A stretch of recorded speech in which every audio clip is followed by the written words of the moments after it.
ఎప్పుడన్నా పోయినరా? పోయినోళ్ళకైతే ఉప్పల్ నల్ల చెరువు ఎంత కమ్మగుంటదో ఎరికే ఉంటది. ఏషియన్ సినిమా టాకీసు దాటుడే ఆలస్యం. ముక్కులు మూసుకోకుండా బోడుప్పలు కమాను దాకా పోయినోళ్లే ఉండరు. ఎందుకంటే గంత మంచి ఇంపైన వాసనత్తది. కానీ ఈ కంచి ముక్కులు మూసుకునుడు కాదు, ఉల్టా ఆడికొచ్చి గాలి వీల్చేటట్టు తయారైందట. ఇక చూడుర్రి. వారేవా, పట్నంలో ఉప్పల హాలతే మారిపోయింది కదా. ఇన్నొద్దులు ఏ ఉప్పలే ఉందే, అంత నల్ల చెరువు గబ్బాసనే అని అనుకునేది చాలా మంది. కానీ హైడ్రా దాని హాలతే మార్చి పడేసింది. ఇక చూడ్రి ఎంత ముద్దుగా తయారైందో. గుర్రపు డెక్కలు బిర్రపు డెక్కలు అని వీకే పిచ్చి ట్యాంకు బండు చెరువు కంటే దాపడా కట్టింది. కబ్జా రాయిల్ లెవెల్లో రోజు కింద 10 ఎకరాలు పొతం పెట్టిరాట. ఇక అదంతా గుంజుకున్న హైడ్రా వాళ్ళు మొత్తం 70 ఎకరాలకు వెంచుడే కాకుండా 20 కోట్ల రూపాయల ఖర్చు పెట్టి గీ తీర్ల ముద్దుగా సింగారిచ్చిర్రు.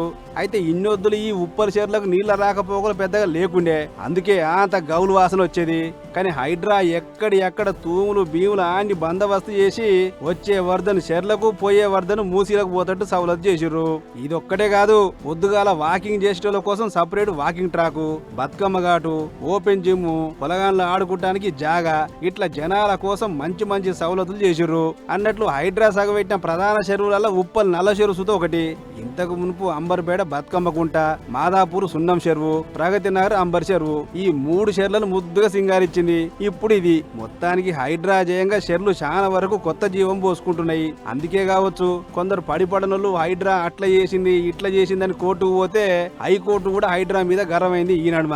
అయినా సరే సీఎం రేవంత్ రెడ్డి సార్ మాత్రం హైడ్రా పనితీరు అవ్వల్దారుంది, మస్తు మంచిగా పనిచేస్తుంది, మా సర్కారు సపోర్ట్ ఎప్పుడు ఉంటుందని చెప్పుకొచ్చుండు. ఏదేమైనా ఉప్పల్ నల్ల చెరువు వాళ్ళదే మారిపోయింది. ఇక ముక్కు మూసుకుండా పోయే బాధ తప్పింది మాకు అని మురిసిపోతున్నారు అటు దిక్కు ప్రయాణం చేసే జనాలు.